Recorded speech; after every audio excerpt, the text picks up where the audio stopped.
Yeah. Wait.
Dag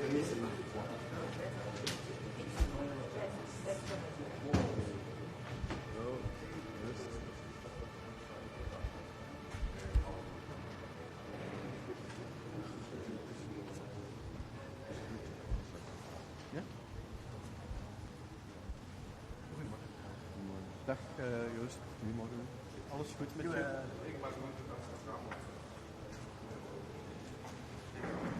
Nu sta ik hier nog in de regen ook, zeg. Ja.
个的好玩。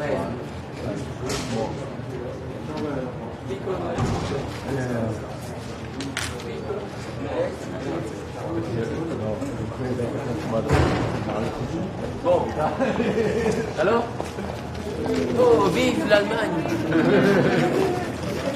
Il va dire, je suis pas allemand. C'est ce qu'il dit toujours.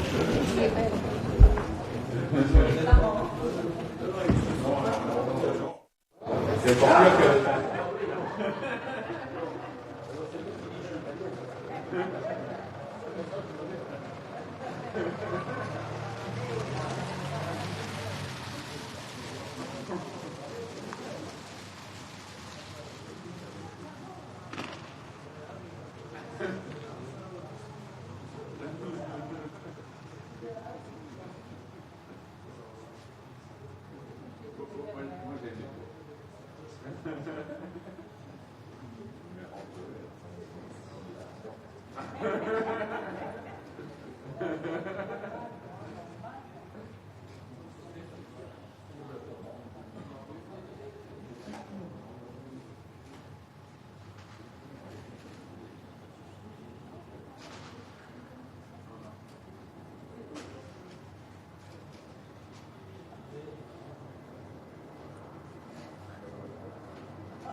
Partijen, diejenigen, die wirklich so einen Job haben, ne?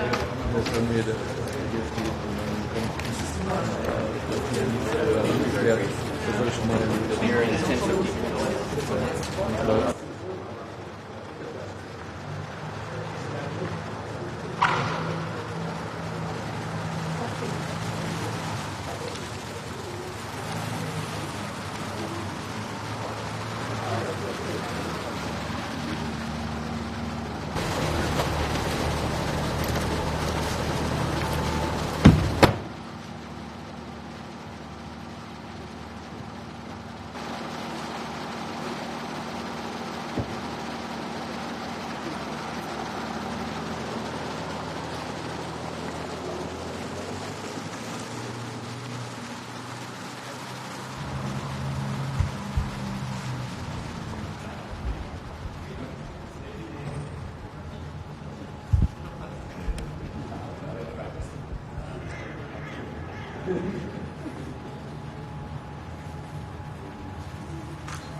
Good morning. We must keep raising the cost of war for Russia, and we need to support and continue to support Ukraine by defense and humanitarian aid. In order to do so, we of course need to continue with the seventh package of sanctions, which also for energy, I think is a good thing for diversifying away for fossil fuels and going further with our climate agenda. And secondly, we will discuss today the humanitarian crisis and the impact on the food prices and the food security, which is a direct consequence of a war of Russia in Ukraine. So thank you very much.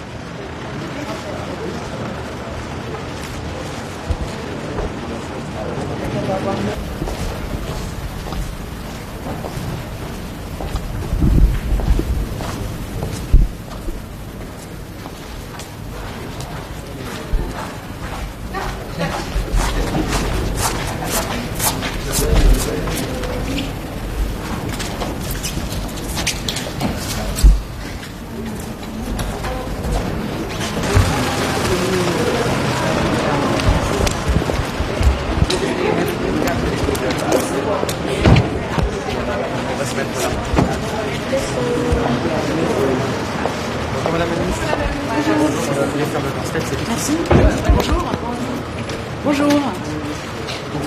Écoutez, je suis heureuse d'être à Luxembourg, à ce Conseil Affaires étrangères qui se tient quelques jours avant le Conseil européen des 23 et 24 juin. Nous y parlerons en particulier de l'Ukraine, car les chefs d'État et de gouvernement auront une décision historique à prendre, historique pour l'Ukraine, historique pour l'Europe, mais aussi pour la vision du monde que nous défendons. Les Européens ont été unis face à l'agression russe, et cette unité est leur force.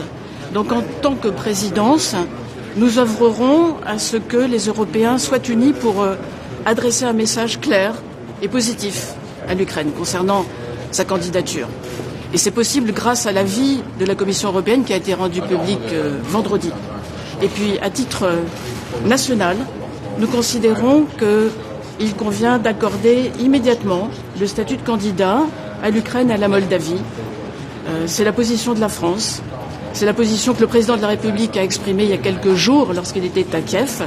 Donc, statut de candidat immédiatement en l'assortissant, bien sûr, d'une feuille de route. C'est un message de soutien à l'Ukraine et au peuple ukrainien que nous devons aider dans la durée, en poursuivant notre soutien économique, politique, humanitaire, mais aussi militaire.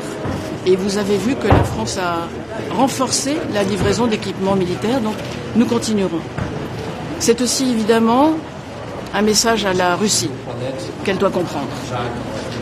Au-delà de ça, il y a aussi des questions de sécurité alimentaire, vous le savez bien. Il faut être clair. L'insécurité alimentaire qui menace le monde, elle ne vient pas des sanctions. Elle vient uniquement de la guerre qui a été choisie par la Russie. Et donc nous appelons celle-ci, nous appelons la Russie à cesser de jouer avec la faim dans le monde. Et il lui suffit pour ça de cesser son blocus des ports ukrainiens et de cesser de détruire les infrastructures céréaliennes ukrainiennes. Et puis il y aura le ministre égyptien des Affaires étrangères qui assistera à une partie de ce conseil. L'Égypte a un rôle clé, bien sûr, à jouer pour lutter contre l'insécurité alimentaire, mais aussi pour la stabilité de la région, Afrique du Nord, Moyen-Orient, Proche-Orient, Moyen-Orient. Et au-delà même de ça, un rôle capital pour l'approvisionnement en hydrocarbures, de façon à ce que nous soyons moins dépendants des hydrocarbures russes. Et puis, une dernière chose, nous aurons également une session sur les questions liées au Golfe pour marquer le réengagement de l'Union européenne en faveur de la stabilité de la région, et également sur la Corne de l'Afrique pour donner un certain nombre de lignes directrices à l'action de l'Union, en particulier concernant l'Éthiopie, la Somalie et le Soudan. Voilà le programme assez chargé de cette journée. Merci beaucoup. Madame la ministre, si vous permettez, quelle est la disponibilité de la France à travailler à mettre en œuvre le projet de l'ONU, les efforts que l'ONU font pour en direction de la Russie et l'Ukraine et les autres pour trouver ces corridors, safe corridors et permettre l'exportation des... Est-ce que la France est prête, dans quelle mesure, pour participer à de tels efforts La France soutient résolument les efforts du secrétaire général de l'ONU. C'est d'abord à l'ONU, et vous savez qu'elle s'y efforce, de tenter de mettre les deux parties d'accord, la Russie et l'Ukraine, avec un rôle particulier en ce moment joué par la Turquie. Mais nous sommes disponibles pour aider, de même que, comme l'a dit le président de la République, nous considérons qu'il serait utile, le moment venu, d'avoir une résolution du Conseil de sécurité qui puisse accompagner l'accord qui aura pu être trouvé, si c'est le cas. En tout cas, c'est une question qu'il faut régler urgemment. Il y a trop de risques à laisser les céréales ukrainiennes bloquées. C'est dangereux pour non seulement la région du Proche et du Moyen-Orient, mais pour la stabilité du monde d'une façon plus générale. Je l'ai dit, la Russie doit cesser de jouer avec la faim dans le monde. Madame la ministre, la France a toujours demandé des réformes avant de toute nouvelle candidature dans les pays. Madame avait commencé à parler avant vous. Pourquoi le statut de candidat est aussi important alors que ça n'a pas été fait? 3 pays ont présenté, vous savez, leur candidature. L'avis de la Commission considère que l'Ukraine et la Moldavie, sur la base des progrès qui ont été accomplis par eux et accompagnés par une future feuille de route, peuvent se voir reconnaître aujourd'hui le statut de candidat. C'est aussi la position de la France. Ça a été dit très clairement la semaine dernière. Pour la Géorgie, c'est un avis différencié. Il est sans doute légitime qu'il soit différencié. Alors pourquoi maintenant? Tout simplement parce que nous soutenons l'Ukraine et parce que c'est un impératif politique, stratégique, mais aussi moral. Voilà ce qui a changé. Madam, question. After the election results from last night, do you not fear that unity in your own camp in Paris might be threatened now? I know I'm going to disappoint you, but you know, the tradition is that when we're abroad, and Luxembourg is close to France, but nevertheless we are in a foreign territory, we make no comment on the domestic issues, including this one. Sorry for that. Thank you.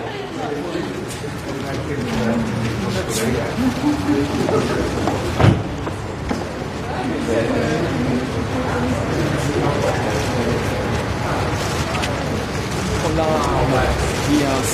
Aquiles di questo. No, è solo questo.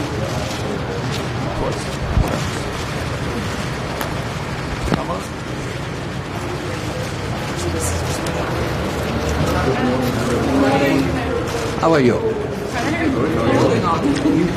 Well, today, good news. And the Council will first celebrate that Denmark join us on the European defense policy. We are going to receive from the Danish Foreign Affairs Minister the document that shows that the Danish people want to use the European Union as a framework to increase their defense capabilities. Second, the opinion on Ukraine, the opinion on Moldova, the opinion on Georgia. This is also a very important step and a clear proof that the European Union is ready to support and to accept neighbors who want to join us as like-minded countries and partners and members. Then the consequences of the war. The consequences of the war are becoming very, very dangerous, not only for Ukraine, but to the whole world. We are repeating, and I have to warn again, about the risk of a great famine in the world, especially in Africa. And it is the war, which is creating price increases and scarcity on energy and food. We are supporting the United Nations efforts to deblock the export from Ukraine. And I want to insist that it's not European sanctions who is creating this crisis. Our sanctions don't target food, don't target fertilizers. Everybody that want to buy Russian food and fertilizers, they can do it. No obstacles. Economic actors have to know that these products from Russia are out of the scope of our sanctions. So they can operate, they can buy, they can transport, they can insurance.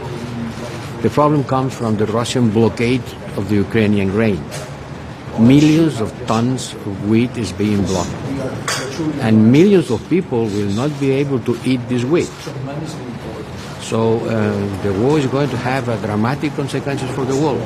We call to Russia to deblocate the ports and let these products go. On Saturday, Lithuania started to block the transit of Kaliningrad to Lithuania. Do you think that could create a new tension with Russia or a new problem?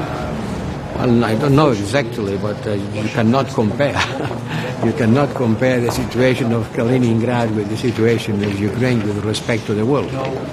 The rest of the world will not be affected by what's happening in Kaliningrad. But the rest of the world is very much affected by what's happening in Ukraine. Do you think the EU will do more in practical terms to help bringing grain out of Ukraine? It seems so far the efforts are a bit slow and not sufficient. But we are advancing. We are advancing. I hope that nobody will be able to resist the pressure of the international community. And I hope, and I more than hope, I am sure that the United Nations will at the end reach an agreement. It's inconceivable. One cannot imagine. One cannot imagine that millions of tons of wheat remain blocked in Ukraine while in the rest of the world people are suffering hunger. This is a real war crime. So I cannot imagine that this will last much longer. Otherwise it would be really something that Russia will be accountable for. You cannot use the hunger of the people as a war arm.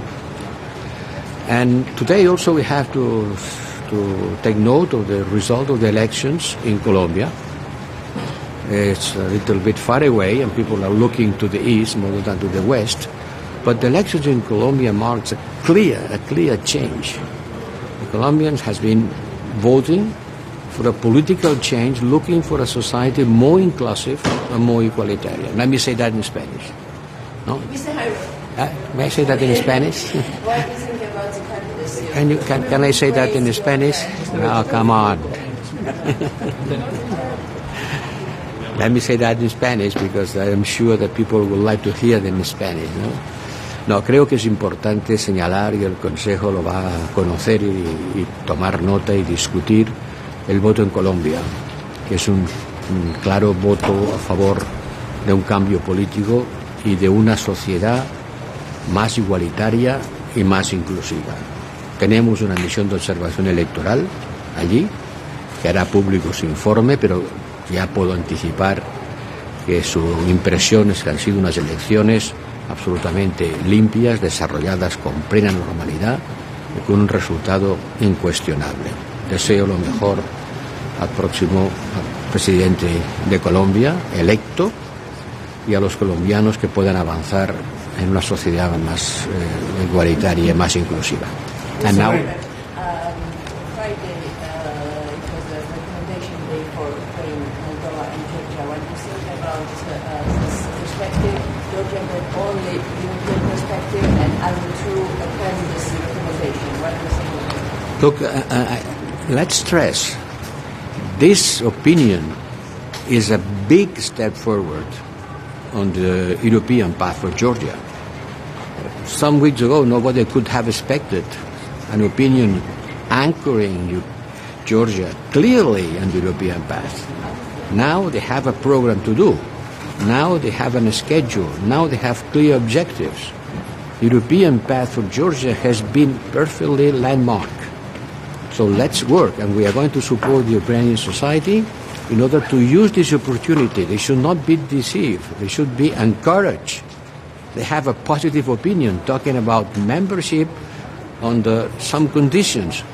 This is a big step forward. Don't minusvalorate it. Use this opportunity. Work on that. Do you expect member states to vote? Can I ask you a question? We are expecting communiques that you will be issuing on the relationship between the European Union and the Gulf Cooperation Council. In light of the Ukraine war and the problem of energy in the international market, how do you see the relationship between the European Union and the GCC in the years ahead? Thank you. There is nothing new in that. We are not going to talk about it. Today is not in the agenda, but it's clear. Let me repeat again that the GCC, the Gulf countries are much more important for us. We have just issued a strategy for the Gulf. Let's implement it. Do you expect any member states to oppose candidate status for Ukraine? Or would that be a surprise? No, well, the leaders will have to discuss about it. The opinion of the Commission is on the table. I cannot anticipate the result, but they haven't heard anyone opposing. Do you expect accession talks opening for Ukraine and Moldova next year? I don't know. Let's step by step. I know that you always want to know about the next event. But let's take care of today's event. Huh? Thank you.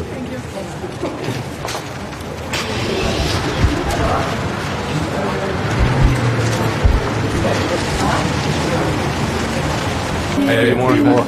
Hey, goedemorgen. Hey Niels, goedemorgen. Ja, u maakt vrijdag eigenlijk al nieuws waar hier ook met belangstelling naar gekeken zal zijn natuurlijk. En nu Nederland zich daar achter die EU-kandidatuur voor Oekraïne schaart. Is de zaak rond? Is het verzet daarmee verdwenen? Nou, de andere landen moeten uiteraard voor zichzelf spreken. Wat ik positief vind, wat ik ook afgelopen vrijdag heb gezegd, is dat de commissie met een gebalanceerd voorstel is gekomen. Wat recht doet aan de geopolitieke realiteit. De wereld is totaal veranderd. En we leven in een tijd waarin eenheid het eerste gebod is. Nou, dat klinkt ook door in het voorstel van de commissie. Een aantal landen heeft natuurlijk al aangegeven dat ze zich hier ook achter zullen scharen. Dat vind ik positief. Maar ongetwijfeld krijgen we vandaag nog meer inzicht in hoe de verschillende landen ernaar kijken. Nou, zijn de bedenkingen van Nederland vooral op de snelheid, de zorgvuldigheid van het proces. Ook of andere landen zich niet een beetje verongelijkt zouden voelen. Ziet u nou nog bij andere lidstaten ook andersoortige tegenargumenten en bezwaren? Het is een heel palet aan zaken wat je natuurlijk moet meewegen. Ik heb zelf steeds benadrukt, enerzijds de geopolitieke context die helemaal veranderd is. De enorme kracht die er van zo'n symbool uitgaat. Maar aan de andere kant ook, er wordt ook met argusogen naar gekeken door landen op de Balkan, heeft u helemaal gelijk in. Er wordt natuurlijk ook naar de inhoud gekeken. Want iedereen is erover eens dat Oekraïne op het gebied van de rechtsstaat, op het gebied van de democratie, op het gebied van de mensenrechten ook nog een heleboel huiswerk heeft. Alleen daarom is het ook essentieel dat je onderscheid maakt tussen aan de ene kant deze stap, kandidaat lidmaatschap, en aan de andere kant de daadwerkelijke toetreding. En dat is natuurlijk een traject van jaren, soms decennia. Met welke collega's gaat u toch eens extra even praten en peilen, uit vrees misschien dat zij wat extra overtuigingskracht nodig hebben? Ja, eerlijk gezegd gaan we met z'n allemaal in gesprek in de plenaire zaal en natuurlijk ook in die bilaterale gesprekken. Er zijn een paar collega's die hier voor het eerst zijn. Een nieuwe collega uit Frankrijk, een nieuwe collega uit Slovenië. Dus daar ga ik natuurlijk sowieso mee in gesprek. En daarnaast kom ik ze allemaal in de wandelgang ook weer tegen.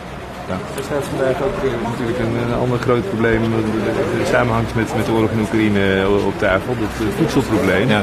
Er zijn allerlei opties op tafel gekomen natuurlijk. We zien een maritieme corridor, toch over land. Ook Belarus is er sprake van. Van al die opties, waar zou u nou op inzetten? Wat is nou de meest kansrijke wat u betreft op het moment? Ja, dit is echt een levensgroot probleem, letterlijk. Want dit heeft potentieel enorme gevolgen. Niet alleen voor de prijzen, maar ook gewoon voor de honger zoals die gevoeld zal gaan worden in grote delen van Afrika. Dus we moeten daar echt als wereldgemeenschap wat aan doen. Het probleem is dat ook hier Rusland natuurlijk de facto dwars ligt. En alle oplossingen zoals die tot nu toe op tafel zijn gelegd onmogelijk maakt. Voor Nederland is alles wat werkt bespreekbaar. Dat graan moet gewoon Oekraïne uit. Zo'n corridor waardoor dat verscheept kan worden, ligt het meest voor de hand. Maar als er andere creatieve oplossingen kunnen komen die dat graan dat land uithalen, zolang we maar niet ondertussen door de Russen gechanteerd worden, dan is dat voor Nederland bespreekbaar. En de minister van BOS, minister van LNV, die zijn ook onderzoeken alle opties, zijn zeer bereid om daar waar dat ook maar enigszins kan, ook Nederland de helpende hand te laten bieden. Maar helaas is tot nu toe vrijwel elke optie de facto door de Russen getorpedeerd. Die optie over zee ligt dus toch nog altijd het meest voor de hand. Is het dan tijd om ook wat overtuigingskracht, wat overredingskracht aan de dag te leggen op de Oekraïners misschien, om hen te bewegen om bijvoorbeeld mee te doen aan zo'n ontmijningsoperatie? Nou, de reden dat over zee toch echt veel meer perspectief biedt dan over land of door lucht is omdat het om enorme hoeveelheden gaat. Het gaat om zo ongelooflijk veel graan dat je kan tot Sint-Jutemus kan je heen en weer blijven rijden met vrachtauto's of met treinen. Je hebt daar echt van die grote bulkschepen voor nodig. Dan heb je een reële kans om dat graan het land uit te krijgen. Nogmaals, vanzelfsprekend zullen wij daar aan bijdragen. Mijn waarneming is dat Oekraïne daar ook echt toe bereid is. En nogmaals, voor Nederland, zolang we dat spul er maar uit krijgen, dan werken we er graag aan mee. Just one last one. He's my favorite. So. Sorry. U maakt kennis vandaag met uw nieuwe Franse collega. Vreest u gezien de uitslag van gisteren voor politieke verlamming? Is dat ook een onderwerp dat vandaag te sprake zal komen? Elk land heeft te maken met altijd met een moeilijk politiek landschap. Geldt ook voor ons eigen land. Daar heb je altijd dan weer als politiek toe te verhouden. Mr. Minister, how would you assess the European Commission recommendations about Georgia, Ukraine and Moldova?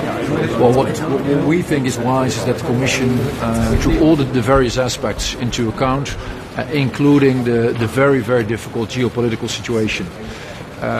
And given the war, given what is happening in Europe, unity is of utmost importance, and therefore we do think this is a balanced proposal by the Commission, which the Dutch government will support.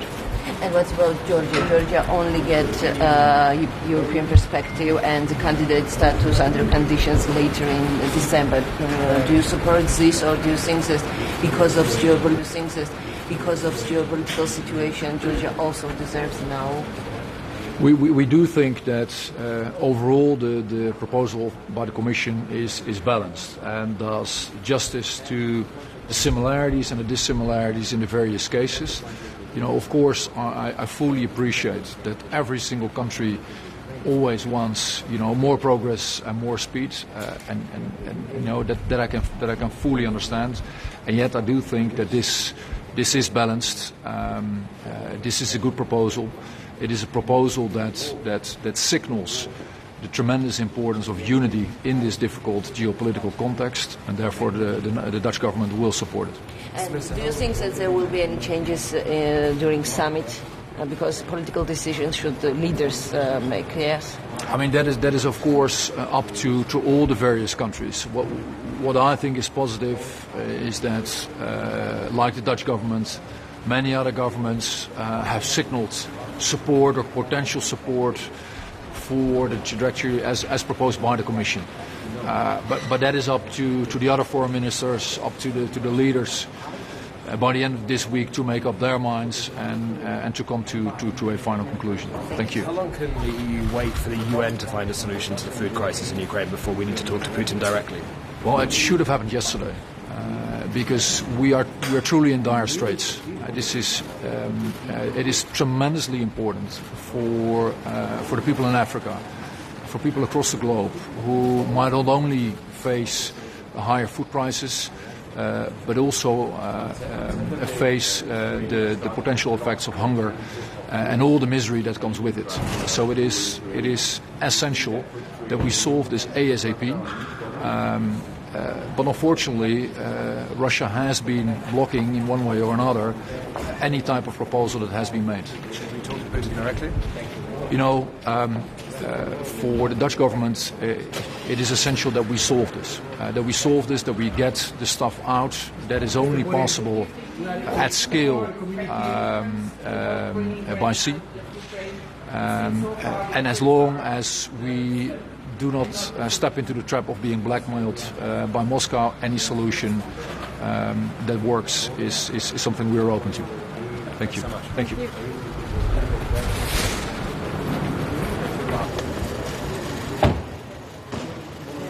Why is the moment right for Ukraine to begin Why? Because this country deserves it. It fights for European values, freedom, and actually, as we have seen from the Commission's report, also the progress in reform is sufficient to give this status. But I also think it applies to Moldova.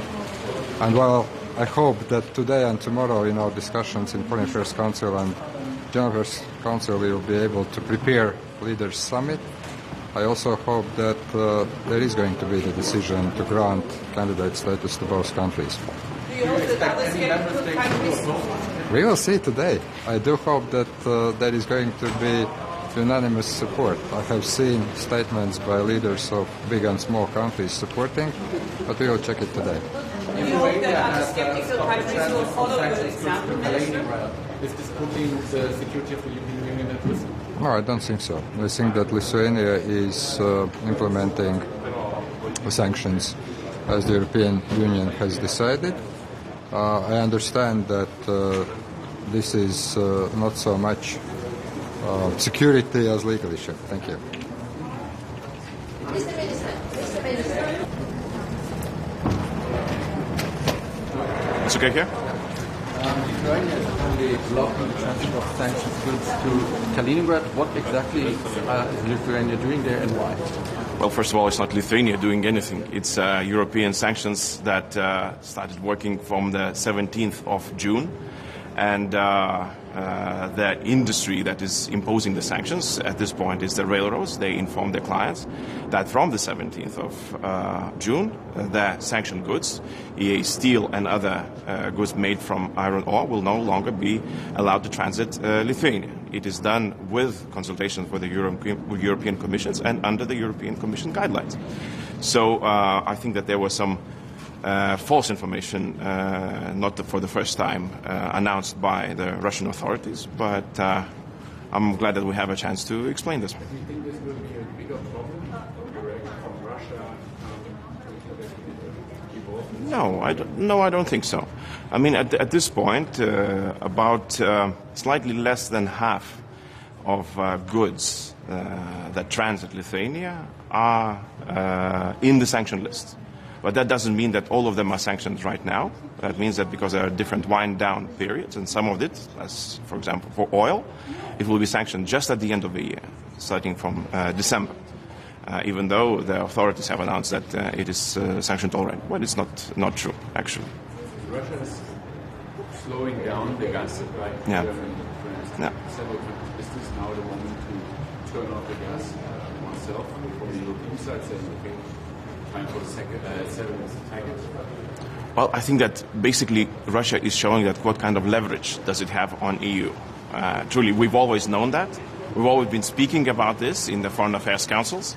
But this is the time when we actually see how it works. So basically, it just has to be, we have to be more resilient, to show more force and do it faster, to find new deliveries where we can purchase the gas. And for example, today we have a meeting with the Egyptian foreign minister, and obviously that will be one of the topics that we'll be discussing. But also food crisis, which is a huge problem, and we're still not finding any solution to it. So we'll talk about this as well. Mr. Stoltenberg, the Secretary General said in an interview yesterday that the alliance has to wait to expect a war which will go for years. Yes. Do you think that the European Union finds able to, let's say, contain or continue to sustain this war for years and years? Well, we have the instruments to finish the war much faster. We always have. And if we would fulfill not the 10% of what Ukrainians are asking, but 90%, so the war would not take years and years. Is there expecting EU more to help transport grain? Because so far it's just a trickle that's coming out. Yeah, absolutely. And it will remain trickle if the Black Sea ports are not opened. And to open them, it's military equipment is needed. And I've been speaking about that for almost 2 months now, together with Ukrainians. They're saying that they need equipment and means to defend the ports. And if we're serious about helping to solve the food crisis, we have to be serious about defending the ports. Some of the equipment is already being sent to Ukraine, and we're seeing that not from the equipment side, but from the Russian losses side. But this is actually what is needed. Unfortunately, there is no other way. There's no other way to open up Odessa and other ports in the south of Ukraine. And there are European countries, European Union countries, who have the equipment that is needed. And if they provide this, I think that we can solve the crisis much, much faster. No, I would not name names because I don't know who has the equipment. I know that the requests have been sent to big and small allies in a similar fashion. And I'm truly hopeful that that request will be heard, the equipment will be delivered, and to my knowledge, that could solve the problem very, very fast. Basically, we need a deterrence. We need a deterrence for Russians that they would not attack and use opportunity when the ships are leaving the ports, and they would not use this opportunity to attack the port and the grain itself. You mean that you are dropping the alternative route to export grains from Ukraine to the Baltic states? We're not dropping any routes, but the problem is that any other route is not practically sufficient. Basically, if you want to export the amounts that Ukrainians have, we're talking tens of millions of tons of grain. Basically, the only route is the Black Sea. Klaipėda port, Gdansk port, Constanța port, they can do their part, and we're doing our part actually as of now, but the amounts are very, very limited.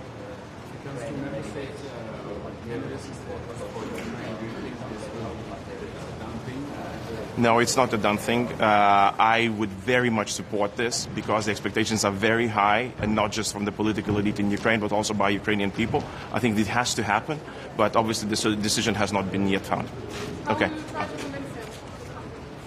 Well, rhetorics. Thank you. Hi. How are you?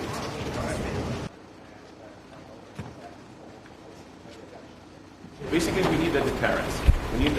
So, how are you? Okay, let's. Grüß Gott, guten Morgen.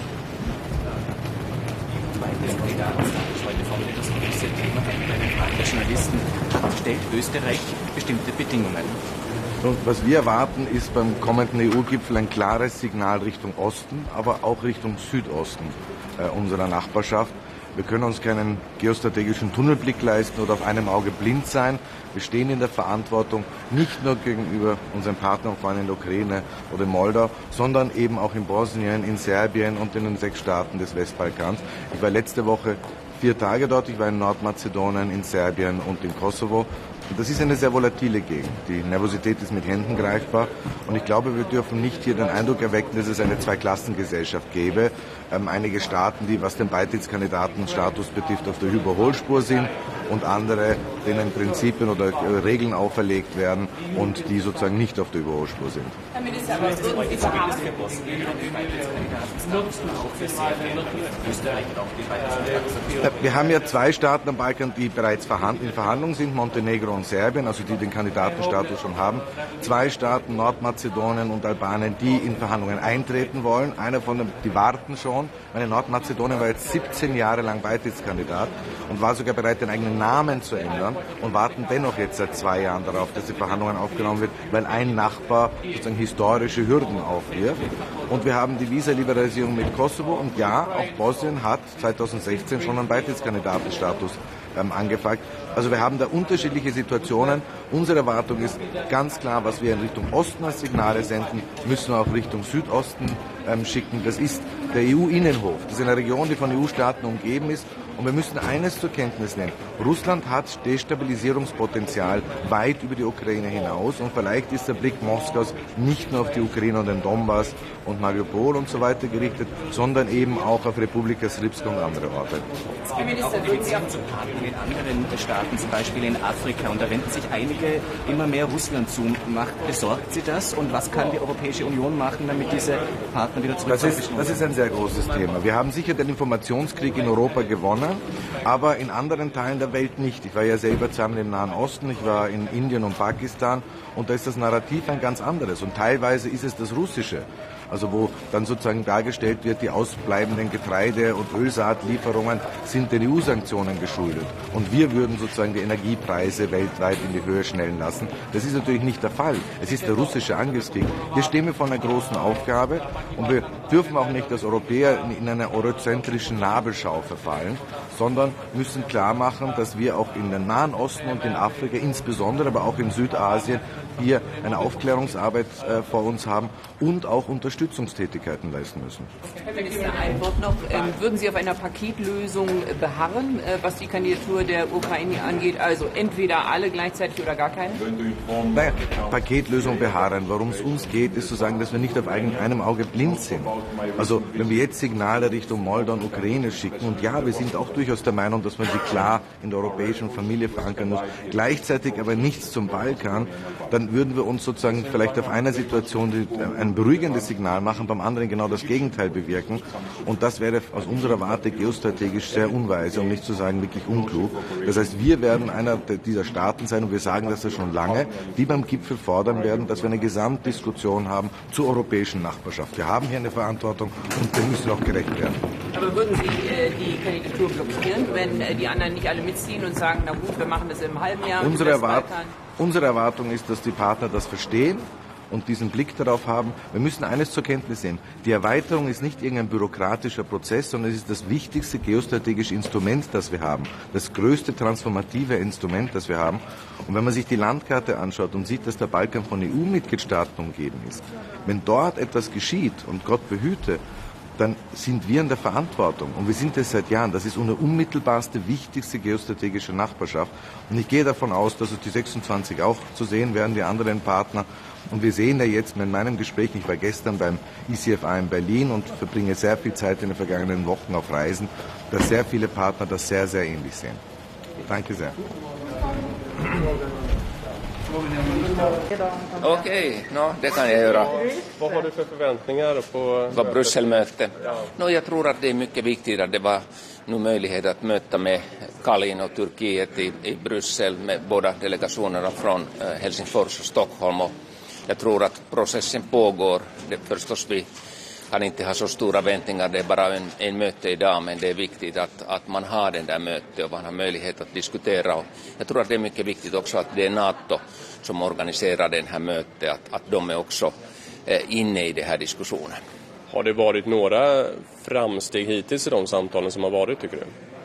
Jag tror att de samma frågorna som Turkiet har tagit upp gällande terroristfrågorna, PKK och så vidare har varit också i en del av de här diskussionerna, vapenexportfrågorna och så vidare. Jag har inte sett några nya sakerna, men det är jätteviktigt förstås att diskutera med Turkiet om de här sakerna, men samtidigt måste det vara en viss regler hur man kan gå in i NATO. Det passar inte att reglerna förändras hela tiden. Och inför toppmötet nästa vecka, tror du det skulle kunna röra på sig tills dess? Madrid är förstås toppmöte mycket viktigt och ger förstås en möjlighet att se var situationen lägger till, men man måste säga att man behöver patient eller man måste ha tolerans nu bara att vänta att man har det där några resultat av de här diskussionerna i Bryssel och så vidare. Brittiska försvarsministern pratar om att det fanns ett momentum nu som man borde utnyttja inför det här Madrid-mötet för att liksom snabba på processen. Hur ser du det? Förstås Madrid är mycket viktigt. Vi mötte med sekreterargeneral Stoltenberg i Helsingfors och så vidare. Förstås Madrid är mycket viktigt, men det kan ta mer tid också. Okej, tack ska du ha. Jag måste höra Pelle och Salt innan, för vi har ju inte ens bekräftat att de sker. Vad sa du? Vänta ett tag. Kom. Okej, det kan jag göra. Vad har du för förväntningar på...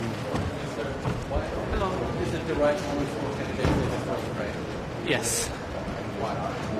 Because Ukrainians are literally fighting and dying for their choice to be part of the European society. So will the European society, meaning the European Union, not to invite them, not to accept them, they will feel abandoned, and it will be detrimental for Ukraine. But I hope that there will be enough political will to put it through. Of course, it's up to member states to have agreement on that. Honestly, I'm quite optimistic after the recent visit of 3 European leaders into Kiev, which all of them stated they support the candidate status for Ukraine. So this brings me a lot of optimism. into this matter. Would not be there this kind of statement, I would be fighting for that as much as possible. Yeah.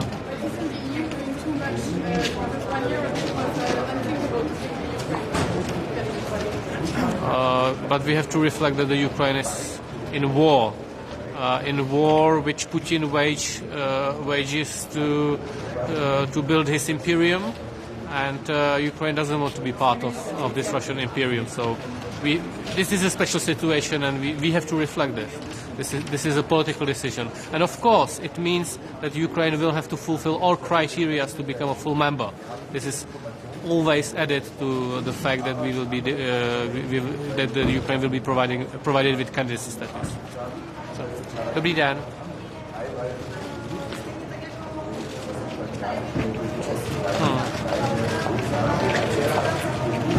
Ano.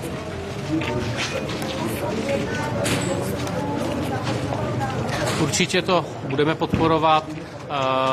Západní Balkán, ta agenda je velmi složitá. Velkou pozornost věnujeme především otázce Severní Makedonie a Bulharska, protože si přejeme, aby Albánie a Severní Makedonie mohly pokročit v tom přístupovém procesu. Okay, thank you very much. Goodbye.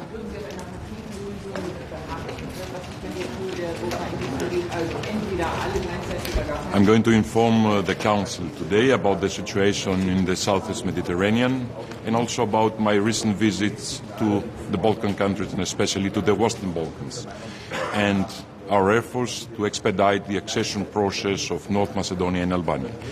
At the same time, I'm very much looking forward to the lunch with the Egyptian Foreign Minister, with Sameh Shoukry. I believe that Europe has everything to gain from a closer cooperation with Egypt. Egypt is a country of cardinal importance for our European family. Thank you so much.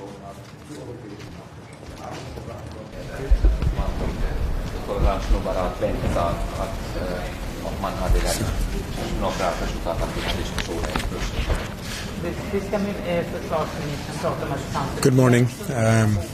We are at another important Foreign Affairs Council meeting this morning. As you would expect, the first item on the agenda is Russia's continued aggression in Ukraine. There'll be a big focus this morning on the impact of that Russian aggression in the context of food security. EU countries obviously continue to do everything they can to make sure that we can get grain in particular out of Ukraine through EU countries, and of course we support UN efforts as well to try and facilitate access through the Black Sea to get the 20 million tonnes or so of grain out of Ukraine and to other parts of the world. There will be a discussion as well on how we maintain pressure on Russia to end this conflict and how we can ensure that there is a continued increasing cost for Russia to sustaining this aggression in Ukraine. We're also going to focus today on our relationship with Egypt, which is a very important strategic relationship. And yesterday we agreed a clear plan for the next 5 years in terms of the relationship between Egypt and the EU. There'll be a focus also later on Ethiopia, which I think is very, very important from an EU perspective. Humanitarian conditions in Tigray and in other parts of Ethiopia are extremely grave and serious, and we need to ensure that humanitarian assistance and support can get to people who needs it, as well as, of course, the support for an international political dialogue that can ensure we see an end to tension and violence in Ethiopia, which is such a strategic country on the Horn of Africa. So a lot to do today. Thank you.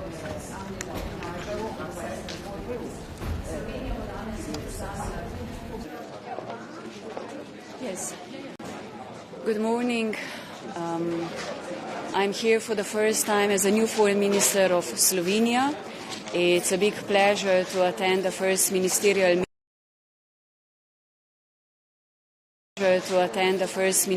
meeting. We will have today an important discussion and very timely discussion about the food crisis and also the situation in Ukraine. And I can just confirm that Slovenia will continue its policy, condemn in strongest possible terms Russian aggression towards Ukraine.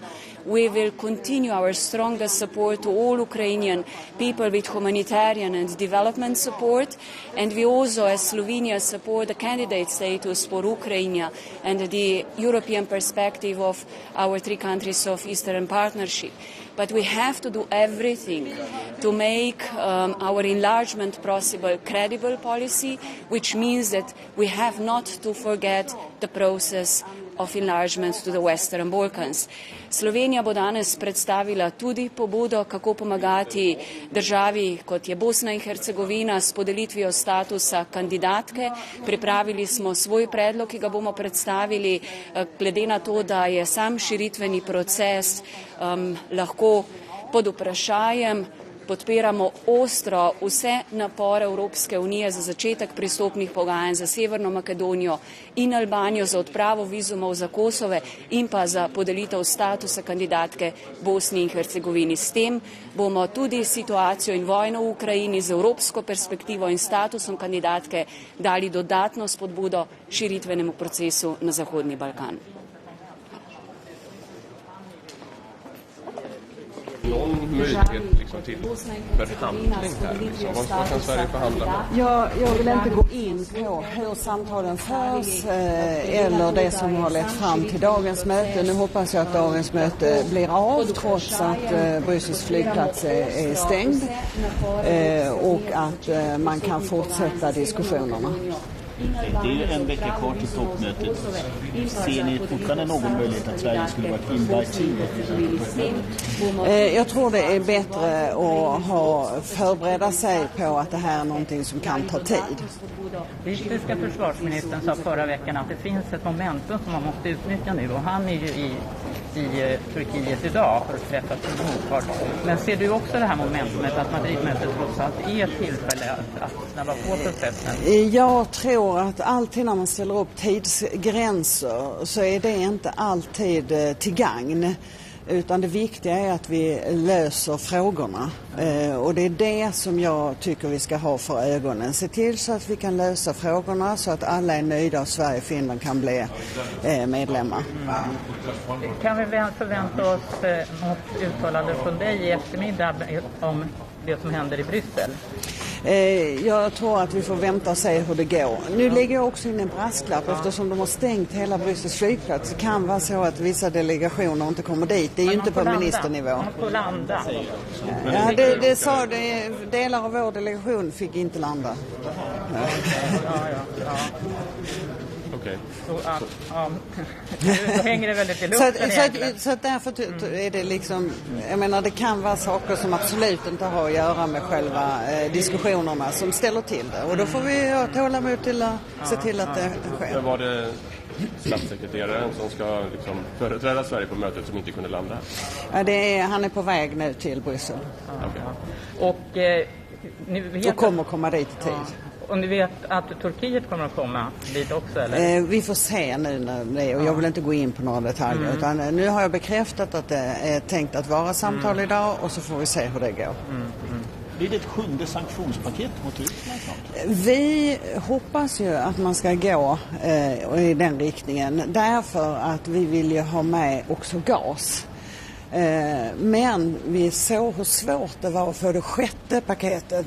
Så jag tror att det kommer att bli ännu svårare att få ett 7:e paket. Men från svensk sida är det ju det som vi vill. Att man inte ska minska trycket på Ryssland.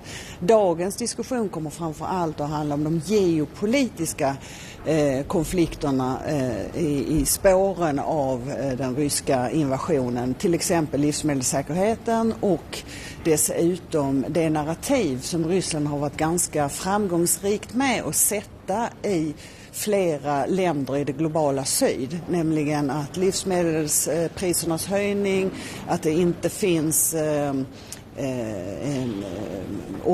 olja och så vidare, diesel och så vidare, det beror på sanktionerna och det beror inte på den ryska invasionen. Det här är ju ett väldigt farligt narrativ. Nu har vi många ministrar den senaste tiden träffat flera utrikesministrar från det globala syd, och den bilden har satt sig. Och det är väldigt viktigt att vi är medvetna om det och försöker motarbeta den bilden. Det beror inte på sanktionerna att man nu har problem i många länder i Afrika och Latinamerika. Det beror på den ryska invasionen och det kommer vi att diskutera. Hur ska vi se till att det ryska narrativet inte får ytterligare spridning och sätter sig ytterligare, för det är problematiskt. Det finns ju även så att säga en allmänhetskritik i Europa där många tycker att bensinpriser och allt möjligt stiger. Är du orolig för att det ska landa i att folk börjar kräva att lägga av nu, låt Ryssland, vi måste sluta det här? Jag tror att vi har ett ansvar för att fortsätta att ha den ryska invasionen och det sättet som man bedriver kriget på högt upp på agendan. För att det är ju ett känt faktum att efter ett tag så minskar nyhetsintresset, det minskar på den politiska dagordningen trots att dödandet fortsätter, tortyr fortsätter, våldtäkter fortsätter. Och vi måste hålla den frågan högt upp på agendan, men det är en utmaning. Kan vi... Alltså jag har egentligen en logistikfråga, men jag tror inte vi ska på den här kameran då. Can you pass the camera for a while? Because, yes. Perfect. Jag har en annan fråga. Du har en annan? Ja, men ta den först. Kandidatstatus, tror du att det blir någon större diskussion om det på det här mötet? Eller kan man räkna med att det nu blir kandidatstatus för Ukraina med villkor? Jag tror inte det blir en större fråga här eftersom den frågan kommer ju upp på toppmötet.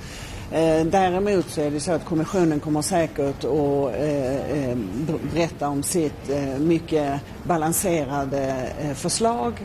Kandidatstatus med villkor för Ukraina och Moldavien och villkor innan kandidatstatus för Georgien. Och jag tror att det finns ett mycket brett stöd för kommissionens förslag. Och här är ju som vanligt det absolut viktigaste är att vi är eniga i EU. Och om det kommer upp överhuvudtaget så kommer det att bli det intressanta att se. Kommer vi få enighet om detta eller finns det länder som inte delar kommissionens syn? Du har inte fått några signaler från Danmark eller Nederländerna till exempel? Nej, det har jag inte faktiskt. Och vi träffades ju i morse på möte med ICRCs avgående chef Peter Mauer och diskuterade mycket viktiga frågor. Kan vi flytta oss en meter? Okay.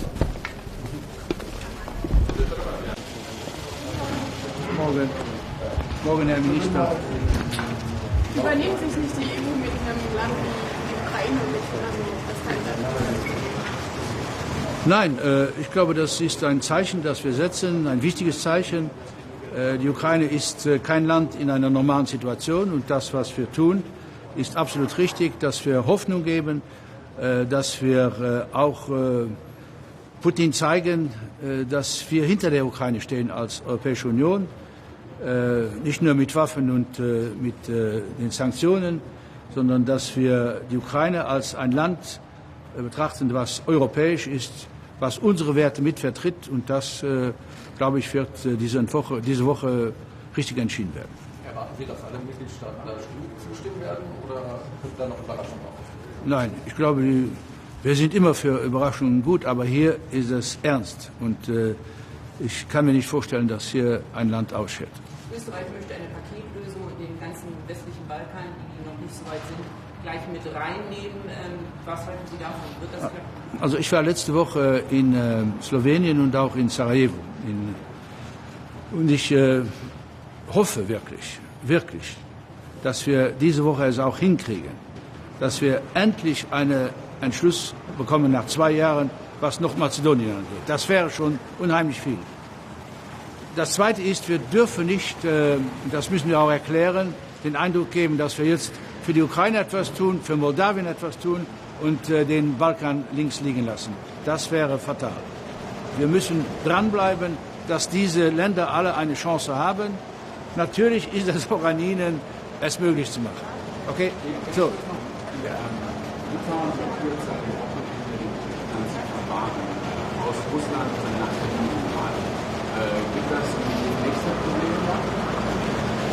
Also ich glaube, dass wir jede Entscheidung, die wir treffen, sollen europäisch sehen, was die Konsequenzen sind. Ich bin nicht hier, um Litauen zu sagen, was sie machen oder nicht machen sollen. Es ist eine ganz verkrampfte Situation und wir müssen hier schauen, dass wir die Europäer zusammenbehalten und die Ukraine verteidigen. Das ist das, glaube ich, was ausschlaggebend ist. Ich will nur sagen, noch ein Wort, dass ich sehr dankbar bin für die Kamera, in die ich schaue, dass wir es hinbekommen haben, Sie vor allem einen Film zu zeigen, der wirklich diese verkrampfte Situation in Ostjerusalem zeigt, in den Krankenhäusern. Sie haben mitgeholfen, Druck zu machen, damit in der Europäischen Union endlich über 200 Millionen fließen für Palästina und für Menschen, die sehr krank sind, denen zu helfen aus europäischer Sicht. Alles andere war wirklich beschämend und hier sieht man, was freie Presse in Europa kapabel ist, also fähig ist, in gute Richtung zu drücken. Merci. Schönen guten Morgen, schön Sie wiederzusehen. Es ist heute ein ganz besonderer Rat, weil wir vor einem historischen Moment stehen. Und ich glaube, alle müssen sich bewusst machen, dass es eine besondere Verantwortung für jedes Mitgliedsland der Europäischen Union in diesen Tagen gibt. Nämlich, dass niemand von uns möchte, dass wir in ein paar Jahren zurückschauen und sagen, wie konnten wir diese Weichenstellung nicht nutzen. Ich bin überzeugt davon, dass wir jetzt die Verantwortung haben, der Ukraine nicht nur deutlich zu machen, ihr gehört zu Europa, wir danken euch, dass ihr die europäischen Werte verteidigt, sondern sie in unseren europäischen Kreis aufnehmen. Das ist logischerweise ein schwieriger Prozess, aber es gilt jetzt nicht nach Schema F zu verfahren, sondern diesen historischen Moment zu nutzen und der Ukraine mit Blick auf ihre Perspektive deutlich zu machen, ihr gehört mitten in die Europäische Union und damit auch seid ihr ein Kandidat für unsere europäische Familie, wenngleich die Herausforderungen und Aufgaben für diesen Prozess natürlich wahnsinnig groß sind. Und das Gleiche gilt für mich für Moldau. Wir müssen sehen, in welcher Situation Moldau in diesen Zeiten steht. Eine Regierung, die alles dafür tut, nicht nur die europäischen Werte in ihrem eigenen Land zu leben, sondern eben auch deutlich zu machen, dass sie alle Anstrengungen unternehmen, die Ukraine in dieser Situation zu unterstützen. Und deswegen begrüßen wir sehr den Vorschlag der Europäischen Kommission, der in den letzten Tagen vorbereitet worden ist. Klar ist für uns auch, es gilt jetzt nicht einfach nur mehr Stühle in den europäischen Kreis zu stellen, sondern wir müssen gemeinsam die Europäische Union stärken. Wir haben auf dramatische Art und Weise erlebt, dass wir unsere Sicherheits- und unsere Außenpolitik gemeinsam ausbauen, vertiefen und vor allen Dingen stärken müssen. Das bedeutet perspektivisch, dass wir zu Mehrheitsentscheidungen kommen müssen, damit wir in den nächsten Jahren und auch Jahrzehnten, für die wir diese Europäische Union ja gemeinsam bauen, eben die Stärke haben, die wir gemeinsam brauchen, um die europäischen Werte zu verteidigen. Dazu zählt nicht nur das internationale Recht, dazu zählt insbesondere auch das humanitäre Völkerrecht. Und deswegen hat es mich sehr gefreut, dass der Präsident des Internationalen Komitees des Roten Kreuzes heute Morgen zu Gast bei den europäischen Außenministerinnen und Außenministern war, um deutlich zu machen, wie wichtig es ist, dass in Zeiten dieses brutalen Krieges das humanitäre Völkerrecht nicht zum Verhandeln ist, sondern es ist die Grundlage dafür, dass das Recht von denjenigen, die Opfer werden, hochgehalten wird. Und daher auch mein eindringlicher Appell, das humanitäre Völkerrecht muss in allen Ecken dieses Krieges gelten. Das bedeutet vor allen Dingen Zugang zu humanitärer Versorgung, zu Medikamenten, aber es bedeutet eben auch, dass die Menschen, die in der Ostukraine jetzt gefangen sind, rauskommen können. Es braucht die humanitären Korridore und wir werden jeden Tag weiter daran arbeiten, das Internationale Komitee des Roten Kreuzes zu unterstützen.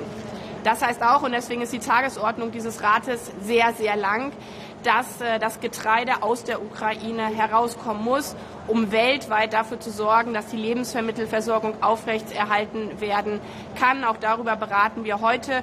Dazu werden wir in Deutschland am Freitag eine große Konferenz haben, die zum einen darauf abhebt, das Getreide aus der Ukraine herauszubekommen, auf der anderen Seite die humanitäre Situation weltweit zu verbessern und perspektivisch die Lebensmittelversorgung auf stabilere Füße zu stellen. Und es freut mich sehr, dass bereits einige Außenministerkollegen zugesagt haben, unter anderem auch der amerikanische Außenminister, der am Freitag zu unserer Ernährungskonferenz nach Berlin kommen wird. Ein weiteres großes Thema hier ist die Klimapolitik. Und auch wenn man denkt, man hat dieser Tage genug Krisen direkt vor der Haustür, sehen wir, dass die Klimakrise keinen Stopp macht. Nicht nur in Spanien, nicht nur in südlichen Teilen dieser Welt, sondern auch direkt vor unserer Berliner Haustür, direkt dort, wo ich lebe, in Treuenbrietzen mit verheerenden Waldbränden, und das bevor der Sommer überhaupt stattgefunden hat. Und daher werden wir heute auch auf diesem Treffen der Außenminister gemeinsam mit unserem ägyptischen Kollegen dafür die Weichen stellen, dass die nächste Klimakonferenz die Verantwortung wahrnimmt, die wir brauchen, nämlich die Welt auf den 1,5-Grad-Pfad zu kommen, weil die Auswirkungen sind hochdramatisch.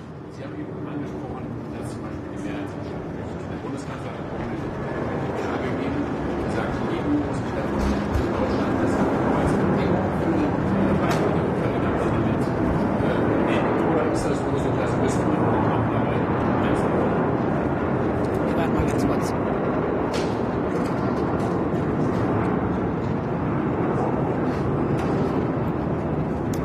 In einer Situation, wo wir erleben, wie wichtig der Zusammenhalt der Europäischen Union und vor allen Dingen die Handlungsfähigkeit ist eine Vertiefung der europäischen Integration kein nice to have, sondern es ist ein Leitmaßstab dafür, dass wir in Zukunft die Herausforderungen, die offensichtlich vor uns stehen, auch gemeinsam angehen können. Aber es wäre jetzt aus meiner Sicht wirklich absolut zynisch, gegenüber der Ukraine oder auch gegenüber Moldau deutlich zu machen, bevor wir nicht komplett unsere eigenen Hausaufgaben gelöst haben, könnt ihr erstmal vor der Tür warten, sondern wir sind jetzt in einem Moment, wo man sich entscheiden muss. Findet man Ausreden und verfährt nach Schema F und schiebt große Entscheidungen auf, oder erkennt man, dass es jetzt einen Moment gibt, wo wir die Weichen für die Zukunft für die Europäische Union stellen, und das bedeutet für mich, deutlich zu machen, mit Blick auf die Ukraine und Moldau, aber auch den westlichen Balkan, ihr gehört zu Europa dazu. Wir unterstützen euch auf diesem nicht einfachen Pfad. Und zugleich heißt es eben auch, daran zu arbeiten, dass wir selber handlungsfähig werden. Das eine gehört mit dem anderen zusammen, aber es sollte keine Ausrede dafür sein, dass man gewisse Entscheidungen nicht trifft. Aber jetzt liegt zufälligerweise gerade die Forderung des Parlaments, auch den Konvent zu machen. Sagt das Deutschland ja, dann machen wir es schon mal gleich mit. Nicht als Bedingung, aber wir machen es mit.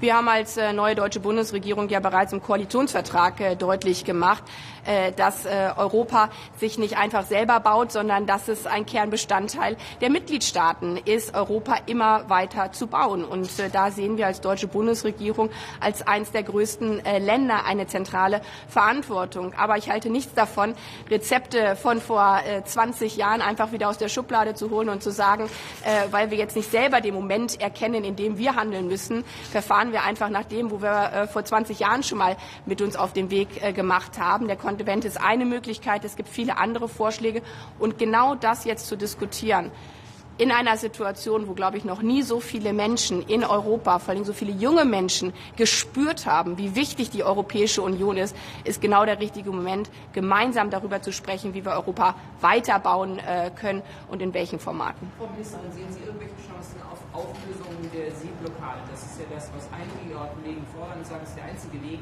das Getreide aus der Ukraine herauszubringen. Aber das würde militärisches Engagement erfordern. Gibt es da Fortschritte oder ist das eigentlich schnell? Darüber wird intensiv gesprochen. Ich war ja auch in New York und habe mit dem Generalsekretär der Vereinten Nationen genau über diese Frage gesprochen, weil die Vereinten Nationen dafür auch ein wichtiger Akteur sind, um auszuloten, was da möglich ist. Die Herausforderungen sind natürlich riesig, aber die Herausforderungen sind in einem so brutalen Bereich, in allen Bereichen wahnsinnig schwierig. Und deswegen ist es so wichtig, verschiedene Optionen zu prüfen. Darüber hinaus haben wir ja begonnen, auch als deutsche Bundesregierung, gerade die Nachbarländer, auch mit Polen, mit Blick auf Rumänien, und zu unterstützen, wie wir über den Schienenweg Getreide rausbekommen können. Das ist was jetzt erst auf den Weg gebracht wird, weil Schienen ertüchtigt werden müssen, weil die richtigen Güterfahrzeuge eingesetzt werden müssen. Aber auch da arbeiten wir als Bundesregierung im Hintergrund mit vielen Akteuren dran, dass wir die verschiedenen Möglichkeiten ausloten, die machbar sind. Weil klar ist, wir werden am Ende sicherlich nicht alles Getreide herausbekommen. Aber wenn wir einen Teil schon mal herausbekommen und im Zweifel auf unterschiedlichen europäischen Wegen, dann hilft auch das angesichts der globalen Herausforderungen. Übernimmt sich die EU nicht, wenn sie ein Land wie die Ukraine den Kandidatenstatus gibt, dass die Mindestanforderungen entspricht oder Aufgaben? Man kann sich in so einer Situation einen schlanken Fuß machen, aber dann muss man auch dazu stehen, was die Konsequenzen sind. Und aus meiner Sicht jetzt einfach zu sagen, wir handeln nicht, weil nicht alles perfekt so läuft, wie es vielleicht in der Theorie laufen könnte, das wäre aus meiner Sicht eine fatale Entscheidung. Und dann müsste man in ein paar Jahren sich fragen lassen, wie konntet ihr in diesem Moment einfach die Augen verschließen. Ich glaube, dass man sich Realitäten stellen muss, auch wenn sie hart sind, auch wenn sie herausfordernd sind. Und deswegen ist es aus meiner Sicht sehr richtig, dass die Europäische Kommission deutlich gemacht hat, der Vorschlag ist, wir gehen den Weg des Kandidatenstatus und dafür braucht es etliche Bedingungen, die wir gemeinsam angehen werden. Und wir sind in einer besonderen Situation, aber Europa ist immer gewachsen durch besondere, manchmal wahnsinnig schmerzhafte Situationen, wo man sich zusammengetan hat und gesagt hat, wir schaffen das gemeinsam. Madam Minister, would you support the recommendations concerning candidacy for Ukraine, Moldova, and later for Georgia? As I've said already in German, but yeah, I will repeat also in English. I really welcome the recommendation the EU Commission has given with regard to the candidate statute. This is a historic moment. This is a moment where everybody has to reflect what are we being asked in the upcoming years if we are taking the wrong direction in this certain situation. Yes, this is a hard and very tricky road because obviously these are not normal times, but Europe has always been growing in difficult situations, and this needs now leadership to support Ukraine on this hard but very important path together with Moldova. And we are also highly supporting, and the Chancellor has made this very clear with regard to Western Balkan, that this is now the moment that also Western Balkan gets a clear signal and opening of the accession talks with Albania and Northern Macedonia. Thanks a lot. Georgia, Madam.